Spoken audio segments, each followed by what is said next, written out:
السلام علیکم ورحمۃ اللہ وبرکاتہ۔ کل کے پارے سے کیا باتیں سیکھی آپ نے؟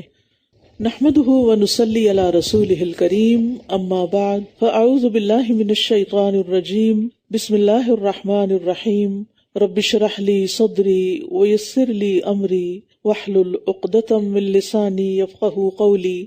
الحمد للہ ذی العز والکرم، بارئ النسم، واسع الفضل والنعم، احمد ربی واشکرہ علی آلائہ التی نعلم والتی لا نعلم، لا الہ الا اللہ وحدہ لا شریک لہ العز الاکرم۔ ہر قسم کی حمد اللہ کے لیے ہے جو قوت اور کرم والا ہے، روحوں کو پیدا کرنے والا، وسیع فضل اور نعمتوں والا ہے۔ میں اپنے رب کی حمد بیان کرتی ہوں اور اس کا شکر ادا کرتی ہوں ان نعمتوں پر جن کو ہم جانتے ہیں اور جن کو ہم نہیں جانتے۔ اللہ کے سوا کوئی معبود برحق نہیں، وہ اکیلا ہے، اس کا کوئی شریک نہیں، وہ سب سے زیادہ طاقتور اور سب سے زیادہ کرم فرمانے والا ہے۔ 8واں پارہ۔ وَلَوْ أَنَّنَا نَزَّلْنَا إِلَيْهِمُ الْمَلَائِكَةَ وَكَلَّمَهُمُ الْمَوْتَى وَحَشَرْنَا عَلَيْهِمْ كُلَّ شَيْءٍ قُبُلًا مَا كانوا لِيُؤْمِنُوا إِلَّا أَن يَشَاءَ اللَّهُ وَلَكِنَّ أَكْثَرَهُمْ يَجْهَلُونَ۔ اور اگر ہم ان کی طرف فرشتے بھی اتار دیتے اور مردے بھی ان سے کلام کرتے اور ہم ان کے سامنے ہر چیز کو اکٹھا کر لاتے، تب بھی یہ ایمان لانے والے نہیں تھے، مگر یہ کہ اللہ ہی چاہتا، لیکن ان میں سے اکثر جہالت برتتے ہیں۔ اللہ کی مشیت کے بغیر کوئی بھی ایمان نہیں لا سکتا۔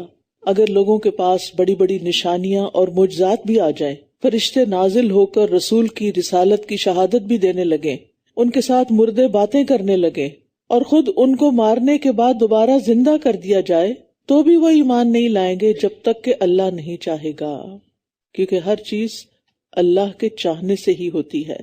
یعنی اگر اللہ کی مشیت ان کے ایمان لانے کی نہ ہو تو یہ نہیں ایمان لائیں گے، مگر ان میں سے اکثر جاہل ہیں، اس لیے انہوں نے اپنے ایمان کو آیات اور معجزات کے ساتھ مشروط کر دیا ہے کہ معجزہ دیکھیں گے تو ایمان لائیں گے، لیکن یہ لوگ معجزات دیکھ کر بھی ایمان لانے والے نہیں، کیونکہ اللہ تعالیٰ کی توحید کی بے شمار نشانیاں کائنات میں موجود ہیں۔ خود ہمارا جسم اللہ کی نشانیوں میں سے ایک بہت بڑی نشانی۔ جب بچہ پیدا ہوتا ہے نا، نیو بورن، تو انسان حیران ہو جاتا ہے کہ یہ کہاں سے آ رہا ہے، اور اس کے ہاتھ اور اس کے پاؤں اور اس کی آنکھیں اور اس کا جسم اور اس کے بال اور اس کی کھال، یہ سب کچھ اس چھوٹی سی جگہ پر کیسے بن گیا، کس نے بنایا، کون ہے خالق؟ تو خود نشانیاں تو ہمارے اپنے وجود کے اندر ہے، لیکن جو نہیں دیکھنے والے وہ اکثر تکبر اور جہالت کی وجہ سے ان نشانیوں سے فائدہ نہیں اٹھاتے۔ اور آپ خوش قسمت ہیں جن کو اللہ نے ایمان نصیب کیا۔ اگر اللہ نے آپ کو اتنی بڑی دولت دے دی ہے تو صرف اسی دولت پر اگر ہم ہر وقت شکر ادا کرتے رہیں تو کافی نہیں۔ اب ہمیں اللہ تعالیٰ سے اس نعمت پر ثابت قدمی کا سوال کرنا چاہیے کہ اللہ تیرا شکر ہے کہ تو نے ہمیں ایمان نصیب کیا، ہمیں اسلام کی ہدایت دی اور ہمیں اپنی نشانیاں دکھائیں، اب تو ہمیں اس پر ثابت قدم بھی رکھ اور ہماری موت صرف اسلام پر آئے۔ وَكَذَلِكَ جَعَلْنَا لِكُلِّ نَبِيٍّ عَدُوًّا شَيَاطِينَ الْإِنسِ وَالْجِنِّ، اور اسی طرح ہم نے ہر نبی کے لیے انسانوں اور جنوں میں سے شیاطین دشمن بنائے جو ملمہ کی ہوئی باتیں دھوکہ دینے کے لیے ایک دوسرے کی طرف القاء کرتے ہیں، اور اگر آپ کا رب چاہتا تو وہ ایسا نہ کر سکتے، بس آپ چھوڑ دیجئے انہیں اور جو جھوٹ یہ گھڑتے ہیں۔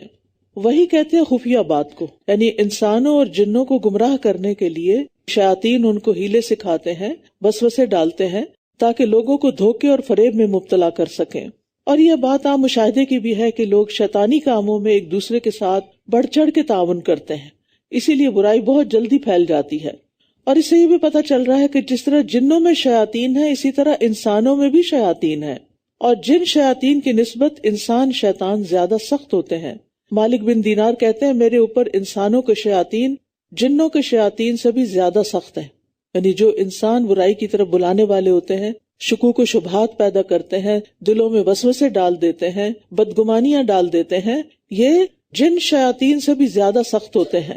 وہ کہتے ہیں کہ اس کی وجہ یہ ہے کہ جب میں تعوذ پڑھتا ہوں تو جنوں کا شیطان تو مجھ سے دور ہو جاتا ہے، لیکن انسانوں کا شیطان میرے پاس آ کر مجھے علل اعلان نافرمانیوں کی طرف گھسیٹ کر لے جاتا ہے۔ اور یہ ہم سب کے ساتھ ہوتا ہے کہ کچھ لوگ خیر کے کاموں سے روکتے ہیں، دین کی طرف آنے سے روکتے ہیں، اور ایسی چیزوں کو مزین کر کے دکھاتے ہیں کہ انسان نیکی کی طرف جانے کی بجائے کسی برائی کی طرف اس کو خوبصورت سمجھ کے چل پڑتا ہے، اور تاکہ جو لوگ آخرت پر ایمان نہیں لاتے ان کے دل اس کی طرف مائل ہو جائیں، اور تاکہ وہ اس جھوٹ سے راضی ہو جائیں، اور تاکہ وہ کمائی جو وہ کرتے ہیں کرتے رہیں۔ کفار مکہ کے ایک اعتراض کا بھی یہاں جواب ہے۔ یہ کئی آیتیں اس وقت نازل ہوئی جب کفار کہنے لگے مسلمان اپنا مارا ہوا جانور تو کھا لیتے ہیں اور اللہ کے مارے ہوئے کو حرام سمجھتے ہیں۔ فرمایا کہ ایسی فریب کی باتیں شیاطین کرتے ہیں تاکہ انسان کو شبہات میں ڈالا جائے۔ تو احکامات میں اللہ کے حکم کو دیکھا جاتا ہے، عقل کو نہیں، لاجک نہیں دیکھی جاتی، اللہ کا حکم دیکھا جاتا ہے۔ اگر وہ بات ہماری عقل میں آئے تو بھی ٹھیک ہے، اور اگر وہ بات ہماری عقل میں ابھی نہیں آ رہی تو ہمارا کام ہے فرما برداری اور اطاعت کرنا۔ اور پھر ہم دیکھتے ہیں کہ جو دل جس قدر ایمان سے خالی ہوتا ہے وہ اتنا ہی زیادہ شہوات اور شبہات کی طرف مائل ہو جاتا ہے۔ افغیر اللہ ابتغی حکما، کیا پھر میں اللہ کے سوا کوئی اور فیصلہ کرنے والا تلاش کروں، حالانکہ وہی ہے جس نے تمہاری طرف یہ مفصل کتاب نازل کی ہے، اور وہ لوگ جنہیں ہم نے کتاب دی تھی وہ جانتے ہیں کہ یہ آپ کے رب کی طرف سے حق کے ساتھ نازل کردہ ہے، پس آپ ہرگز شک کرنے والوں میں سے نہ ہوں۔ پیچھے بتا دیا گیا کہ کفار نہ ماننے والے کسی صورت میں نہیں مانیں گے۔ اب یہاں بتایا جا رہا ہے کہ اللہ نے جو مفصل کتاب نازل کی ہے وہ آپ کی نبوت کے سچا ہونے پر کافی دلیل ہے، کیونکہ اللہ سبحانہ تعالیٰ نے نبی صلی اللہ علیہ وسلم کو جو کتاب دی ہے جس میں ہم سب کے لیے ہدایت ہے، اس میں کسی قسم کا کوئی شک نہیں، 1400 سال سے اس میں کوئی تبدیلی نہیں ہوئی، اس لیے ہمیں پورے شرح صدر کے ساتھ اس پر ایمان لا کر اس پر عمل کرنا چاہیے۔ وَتَمَّتْ كَلِمَةُ رَبِّكَ صِدْقًا وَعَدْلًا لَا مُبَدِّلَ لِكَلِمَاتِهِ وَهُوَ السَّمِيعُ الْعَلِيمُ، اور آپ کے رب کی سچائی اور عدل والی بات پوری ہو گئی، کوئی اس کے کلمات کو بدلنے والا نہیں، اور وہ خوب سننے والا خوب جاننے والا ہے۔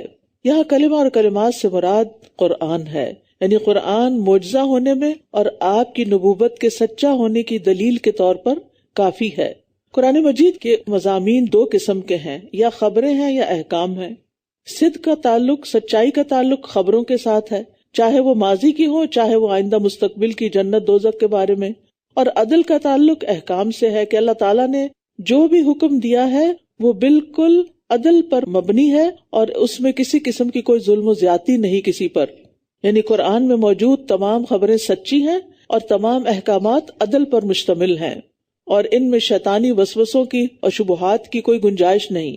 وَإِن تُطِعْ أَكْثَرَ مَن فِي الْأَرْضِ يُضِلُّوكَ عَن سَبِيلِ اللَّهِ، اور اگر آپ زمین میں رہنے والوں کی اکثریت کا کہنا ماننے لگے تو وہ آپ کو اللہ کے راستے سے بھٹکا دیں گے، یعنی اگر آپ میجورٹی کے پیچھے چلیں گے تو اللہ کا راستہ کھو دیں گے۔ وہ تو محض گمان کی پیروی کر رہے ہیں اور وہ صرف قیاس آرائیاں کرتے ہیں، اور اللہ کی رضا کا راستہ کون سا ہے؟ وہ جو اس نے ہمیں خود دکھایا ہے، خود سکھایا ہے۔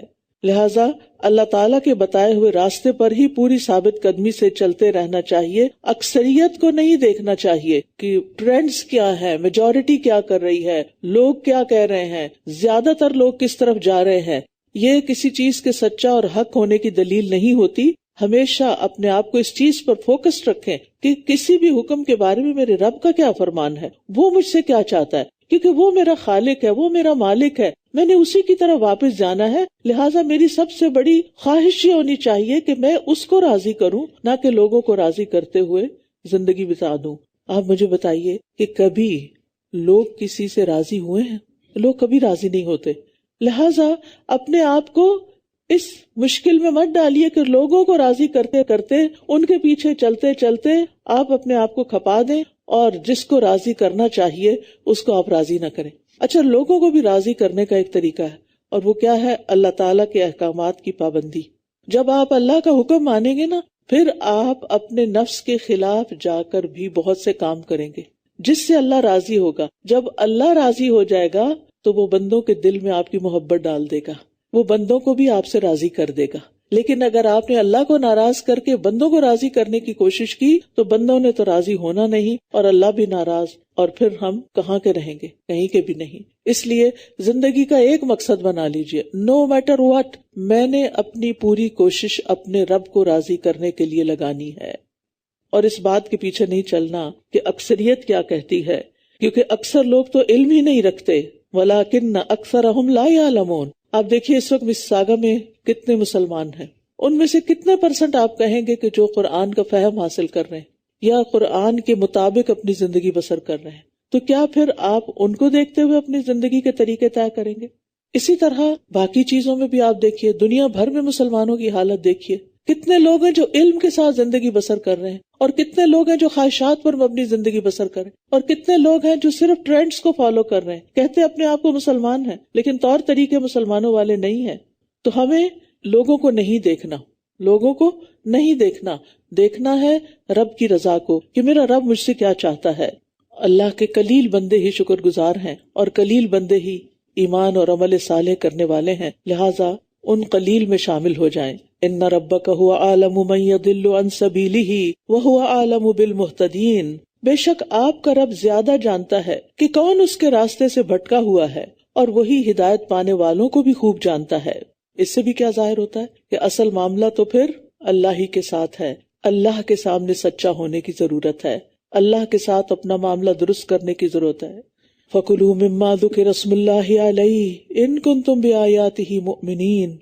بس اس میں سے کھاؤ جس پر اللہ کا نام ذکر کیا گیا ہو، اگر تم اس کی آیات پر ایمان لانے والے ہو۔ تو یہاں حلال کیسے ہوتا ہے جانور، اس کی شرائط بتائی جا رہی ہیں، اور اس کی ایک شرط کیا ہے کہ اس پر ذبح کرتے ہوئے اللہ کا نام لیا جائے۔ دوسری شرط کا ذکر کہیں اور آتا ہے کہ اس کا خون نکالا جائے، یعنی خون پورا بہہ جائے۔ اور ہر کھانے پینے والی چیز سے متعلق شرط یہی ہے کہ ان پر اللہ کا نام لے کر ان کو کھایا جائے، یعنی بسم اللہ پڑھ کر کھایا جائے، اور بسم اللہ پڑھ کر ہی یا اللہ کے نام پر ہی ان کو دیا جائے، اور جس چیز پر اللہ کا نام لیا جائے صرف وہی کھانا حلال ہوتا ہے۔ نبی صلی اللہ علیہ وسلم کے سامنے ایک مرتبہ کھانا پیش کیا گیا تو آپ نے اسے کھانے سے انکار کر دیا۔ اس کی وجہ کیا ہے؟ آپ نے فرمایا کہ میں وہ چیز نہیں کھاتا جو تم اپنے بتوں کے نام پہ ذبح کرتے ہو، میں صرف وہ چیز کھاتا ہوں جس پر اللہ کا نام لیا گیا ہو، اور یہ نبوت سے پہلے کی بات ہے۔ وَمَا لَكُمْ أَلَّا تَأْكُلُوا مِمَّا ذُكِرَ اسْمُ اللَّهِ عَلَيْهِ، اور تمہیں کیا ہے کہ تم اس میں سے نہیں کھاتے جس پر اللہ کا نام لیا گیا ہو، حالانکہ اس نے تمہارے لیے کھول کر بیان کر دیا جو اس نے تم پر حرام کیا ہے، یعنی حرام بالکل واضح ہے، سوائے اس کے جس کی طرف تم مجبور کر دیے جاؤ، اور بے شک اکثر لوگ اپنی خواہشات کے ساتھ بغیر علم کے گمراہ کرتے ہیں۔ یہ ہے گمراہی کی وجہ۔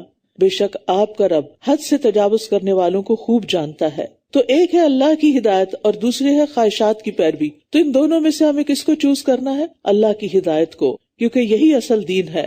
وَذَرُوا ظَاهِرَ الْإِثْمِ وَبَاطِنَهُ، اور چھوڑ دو ظاہری گناہ کو اور اس کے پوشیدہ کو بھی۔ بلا شبہ جو لوگ گناہ کماتے ہیں ان قریب وہ ضرور بدلہ دیے جائیں گے اس کمائی کا جو وہ کیا کرتے تھے۔ یعنی حلال و حرام صرف کھانے کی چیزوں پر ہی منحصر نہیں، بلکہ اس کے علاوہ بھی جو چیزیں حلال اور حرام میں آتی ہیں ان میں سے صرف حلال کو چوز کرنا چاہیے۔ اسی طرح ظاہری اور باطنی گناہوں کو چھوڑنا ضروری ہے، یعنی کسی کے بہکانے میں نہ آئیں اور ہر طرح سے کانشیس رہیں۔ ظاہری گناہ کون سے ہوتے ہیں؟ جو ہاتھ پاؤں سے کیے جاتے ہیں، جیسے چوری، زنا وغیرہ۔ اور چھپے ہوئے گناہ کون سے ہوتے ہیں؟ جن کا ارادہ دل میں کیا جاتا ہے یا جو عقیدے وغیرہ سے تعلق رکھتے ہیں۔ اسی طرح جن گناہوں کا نقصان عام لوگوں پر واضح ہوتا ہے وہ ظاہری گناہ کہلاتے ہیں، اور جس نقصان سے صرف انسان خود یا چند لوگ واقف ہوں وہ باطنی گناہ کہلاتے ہیں۔ تو بہرحال ہر قسم کے گناہ سے بچنا ضروری ہے، گناہ چھوٹا ہو یا بڑا ہو، صغیرہ ہو یا کبیرہ ہو، ظاہری ہو یا باطنی ہو، ان کو چھوڑ دینا ہی انسان کے فائدے میں ہے، کیونکہ گناہوں سے بچنے والا ہی سب سے بڑا عبادت گزار ہوتا ہے۔ ہم سمجھتے ہیں زیادہ نمازیں پڑھنے والا عبادت گزار ہے، زیادہ روزے رکھنے والا عبادت گزار ہے، لیکن جب تک وہ حرام چیزوں سے پرہیز نہ کرے وہ عبادت گزار نہیں کہلا سکتا۔ رسول اللہ صلی اللہ علیہ وسلم نے فرمایا، اتق المحارم تکن عابد الناس، حرام کاموں سے پرہیز کرو، سب سے زیادہ عبادت گزار بن جاؤ گے۔ پھر واضح طور پر فرمایا، وَلَا تَأْكُلُوا مِمَّا لَمْ يُذْكَرِ اسْمُ اللَّهِ عَلَيْهِ، اور جس جانور پر اللہ کا نام نہ لیا گیا ہو اس میں سے مت کھاؤ۔ اور یقیناً یہ نافرمانی کا کام ہے. لہٰذا یہ نہیں کہہ سکتے کہ ٹھیک ہے کہیں سے بھی خرید کے گوشت کھا لیتے ہیں اور اس پر خود بسم اللہ پڑھ لیتے ہیں. شرط یہ ہے کہ ان کو ذبح کرتے وقت بسم اللہ کہا گیا ہو. اور بے شک شیاطین اپنے دوستوں کی طرف شبہات القاء کرتے رہتے ہیں تاکہ یہ تم سے جھگڑا کریں، اور اگر تم نے ان کی اطاعت کی تو یقیناً تم مشرک ہو جاؤ گے. تو اس آیت سے صاف پتہ چل رہا ہے کہ جس ذبیحہ پر اللہ کا نام نہ لیا جائے وہ حرام ہے، اور یہاں خاص طور پر ذبیحہ مراد ہے، اگرچہ اس سے مراد دیگر چیزیں بھی ہیں کہ اگر بتوں کے نام پر یا غیر اللہ کے نام پر کوئی مٹھائی یا کوئی کھانے پینے کی چیز یا کوئی فوڈ دی گئی ہو تو اس کو بھی نہیں کھانا چاہیے. أَوَمَنْ كَانَ مَيْتًا فَأَحْيَيْنَاهُ وَجَعَلْنَا لَهُ نُورًا يَمْشِي بِهِ فِي النَّاسِ. کیا بھلا وہ جو مردہ تھا پھر ہم نے اسے زندہ کیا اور ہم نے اسے ایسا نور عطا کیا جس کے ساتھ وہ لوگوں کے درمیان چلتا پھرتا ہے. اس کی طرح ہو سکتا ہے جو اندھیروں میں ہے، ان سے کسی طرح نکلنے والا نہیں. اسی طرح کافروں کے لیے خوبصورت بنا دیا گیا جو کچھ وہ کیا کرتے ہیں. ابن قیم کہتے ہیں کہ یہاں جو زندگی مقصود ہے وہ جہالت کی موت سے علم کی زندگی کو حاصل کرنا ہے. یہ مطلوب و مقصود ہے. جہالت لوگوں کے لیے موت ہے، کیونکہ جاہل کا دل اور روح مردہ ہوتی ہے. جاہل کا دل اور روح مردہ ہوتی ہے اگرچہ اس کا جسم زندہ ہوتا ہے. تو اس لیے بہت ضروری ہے کہ دلوں کو علم کی روشنی سے زندہ کیا جائے. وہی روح کی زندگی ہے.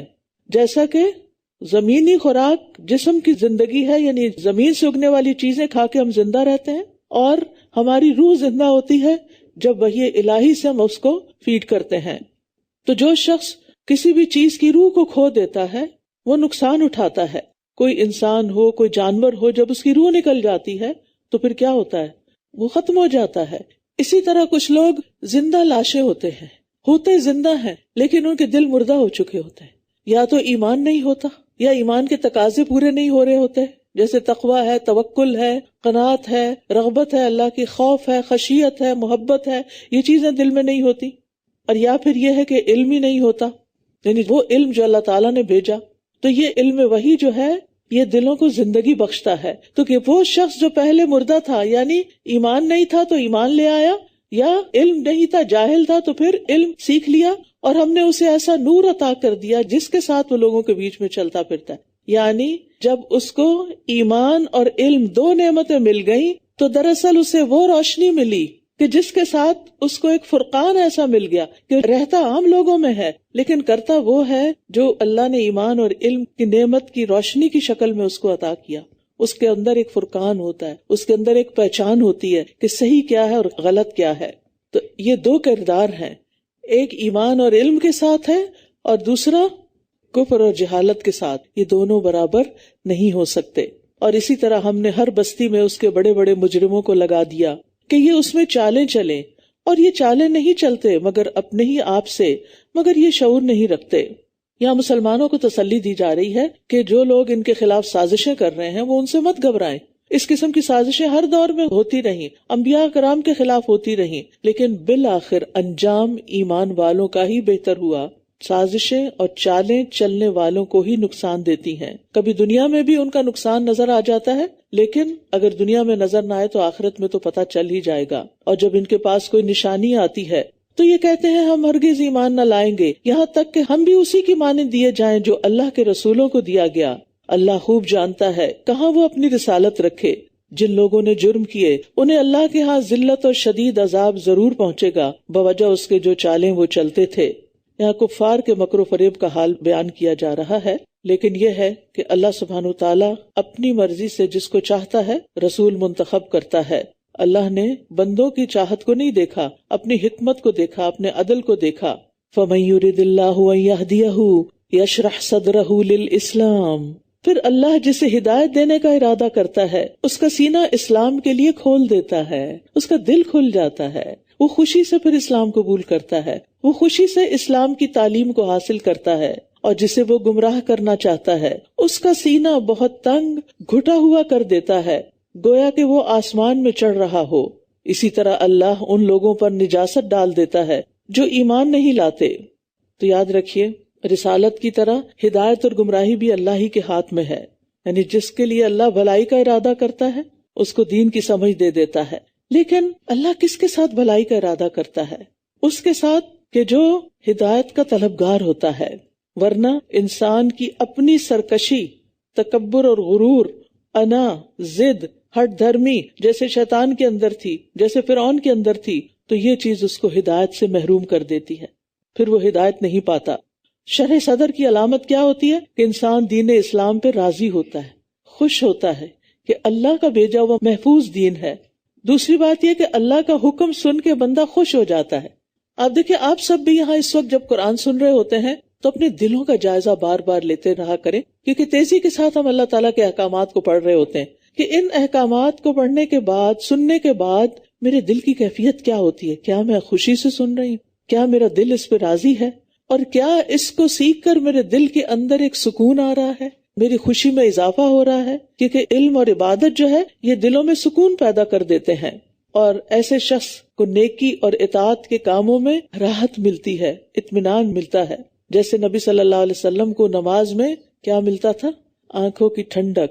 وَهَذَا صِرَاطُ رَبِّكَ مُسْتَقِيمًا قَدْ فَصَّلْنَا الْآيَاتِ لِقَوْمٍ يَذَّكَّرُونَ، اور یہ آپ کے رب کا سیدھا راستہ ہے، یقیناً ہم نے ان لوگوں کے لیے کھول کھول کر آیات بیان کر دی ہیں جو نصیحت قبول کرتے ہیں۔ لَهُمْ دَارُ السَّلَامِ عِنْدَ رَبِّهِمْ وَهُوَ وَلِيُّهُمْ بِمَا كَانُوا يَعْمَلُونَ، ان کے لیے ان کے رب کے ہاں سلامتی کا گھر ہے، اور وہی ان کا ولی ہے ان اعمال کی وجہ سے جو وہ کیا کرتے تھے۔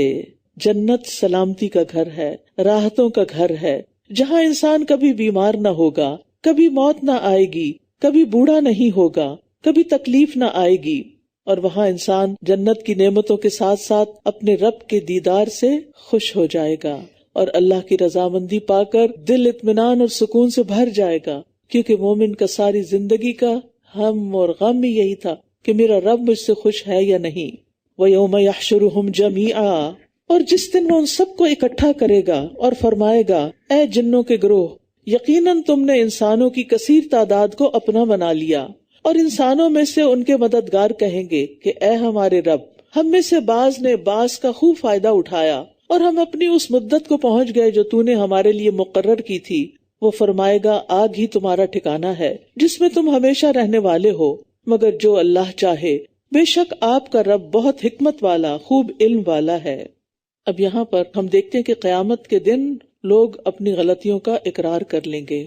جن اور انسان کس طرح ایک دوسرے سے فائدے اٹھاتے ہیں اور کس طرح ایک دوسرے کو بے وقوف بناتے ہیں، اس کا اقرار وہ قیامت کے دن کر لیں گے، اور اسی طرح ہم ظالموں کو ایک دوسرے کا مددگار بنا دیتے ہیں اس کمائی کی بدولت جو وہ کیا کرتے ہیں۔ اصل بات یہی ہے کہ جیسے اعمال ہوتے ہیں انسان کے، جیسی خواہشات ہوتی ہیں، ویسی ہی لوگوں سے دوستی ہوتی ہے، چاہے وہ جنوں میں سے ہو یا انسانوں میں سے، اور انسان کو اپنے اعمال، اپنی پسند اور اپنی خواہش کے مطابق ہی دوست ملتے ہیں۔ آپ ہر ایک کے ساتھ دوستی نہیں کر سکتے، آپ کا دل انہی کے ساتھ لگتا ہے جو آپ کی طرح کی باتیں کرتے ہیں۔ رشتہ داریوں میں تو مجبوری ہوتی ہے کہ آپ ان کو کاٹ نہیں سکتے، چاہے وہ آپ کی پسند کے ہیں یا نہیں، لیکن دوستوں کے بارے میں تو انسان کی اپنی چوائس ہوتی ہے نا۔ کچھ لوگ ہوتے ہیں جن کو دیکھ کے آپ کا دل کھل اٹھتا ہے، یہ وہ لوگ ہوتے ہیں جو آپ جیسی پسند اور خواہش رکھتے ہیں، اور اگر وہ نہ رکھتے ہو تو تھوڑے ہی دن میں آپ ان سے الگ ہو جاتے، وہ دوستی نبھ ہی نہیں سکتی، وہ آگے چل ہی نہیں سکتی۔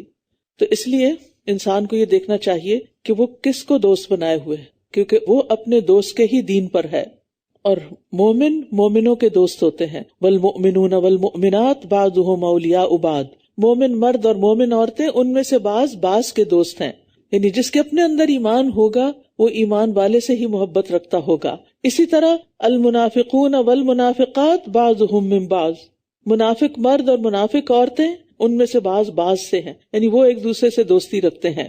یا معشر الجن والانس، اے گروہ جن و انس، کیا تمہارے پاس تم ہی میں سے رسول نہیں آئے تھے جو تم پر میری آیات بیان کرتے اور وہ تمہیں تمہارے اس دن کی ملاقات سے ڈراتے؟ وہ کہیں گے ہم اپنے نفسوں کے خلاف گواہی دیتے ہیں، اور دنیا کی زندگی نے انہیں دھوکے میں ڈالے رکھا، اور یہ اپنے نفسوں کے خلاف خود گواہی دیں گے کہ یقیناً یہ انکار کرنے والے تھے۔ یہ اس لیے کہ آپ کا رب کسی بستی کو ظلم کے ساتھ ہلاک کرنے والا نہیں ہے جبکہ اس کے رہنے والے غافل ہوں، ان تک پیغام ہی نہ پہنچا ہو۔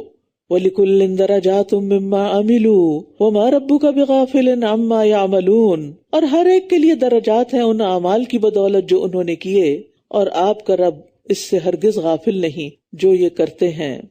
تو بات یہ ہے کہ ہر انسان کا درجہ اور مقام آخرت میں اس کے اعمال کے مطابق ہوگا. جس نے پورا قرآن حفظ کیا اس کا درجہ کچھ اور ہوگا، جس نے آدھا کیا اس کا کچھ اور ہوگا. جس نے جتنی زیادہ نیکیاں کی ہوں گی، جتنے زیادہ سجدے کیے ہوں گے، کیونکہ ہر سجدے کے بدلے ایک درجہ ملتا ہے، تو جتنے زیادہ سجدے ہوں گے اتنے ہی زیادہ اس کے درجات ہوں گے. وَلِكُلٍّ دَرَجَاتٌ مِّمَّا عَمِلُوا، یہ تو اللہ کے ہاں طے شدہ ہے. وہیں پہنچو گے جہاں تک کی کوشش کی. دنیا میں بھی ہم یہ دیکھتے ہیں کہ انسان جس چیز کے لیے کوشش کرتا ہے وہی ملتی ہے اس کو.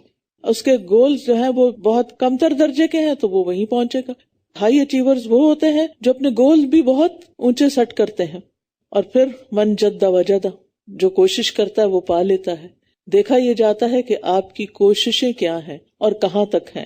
وَرَبُّكَ الْغَنِيُّ ذُو الرَّحْمَةِ إِن يَشَأْ يُذْهِبْكُمْ وَيَسْتَخْلِفْ مِن بَعْدِكُم مَّا يَشَاءُ، اور آپ کا رب بہت بے نیاز رحمت والا ہے، اگر وہ چاہے تو تم سب کو لے جائے اور تمہارے بعد جسے چاہے جانشین بنا دے، جیسا کہ اس نے تمہیں کچھ اور لوگوں کی نسل سے اٹھایا. یعنی پہلے لوگوں کا تمہیں جانشین بنایا، تو اگر تم اس کی اطاعت نہیں کرتے تو تمہیں تباہ کر کے دوسروں کو تمہارا جانشین بنا سکتا ہے. یہ اس کی قدرت میں ہے. اور یہاں اللہ کا نام الغنی آیا ہے، یعنی ساری مخلوق سے اپنی قدرت کی بنا پر بے پرواہ اور بے نیاز ہے. ساری مخلوق اس کی محتاج ہے، وہ کسی کا محتاج نہیں. انما توعدون لآت، بے شک جس چیز کا تم سے وعدہ کیا جاتا ہے وہ ضرور آنے والی ہے، اور تم اللہ کو عاجز کرنے والے نہیں ہو. یعنی اگر اللہ کا عذاب آ گیا تو تم اس کو روک نہیں سکتے. کہہ دیجئے اے میری قوم، تم اپنی جگہ عمل کرو، بے شک میں بھی عمل کرنے والا ہوں. بس ان قریب تم جان لو گے کہ وہ کون ہے جس کے لیے آخرت کے گھر کا اچھا انجام ہے. بے شک ظالم لوگ فلاح نہیں پاتے. یہ بطور ڈانٹ ایسا کہا گیا ہے. اس کا یہ مطلب نہیں کہ جو چاہو کرو، یہ نہیں کہا جا رہا. بعض اوقات ایسا ہوتا ہے نا کہ کوئی شخص کچھ غلط کام کر رہا ہوتا ہے یا صحیح نہیں کر رہا ہوتا، اس کہتا ہے اچھا پھر جو کر رہے ہو کرتے رہو، پھر دیکھنا کہ تمہارا انجام کیا ہوتا ہے. یا یہ کہ اچھا کر لو اپنی مرضی پہ، میں نمٹ لوں گا تم سے. تو یہ اس سینس میں ہے.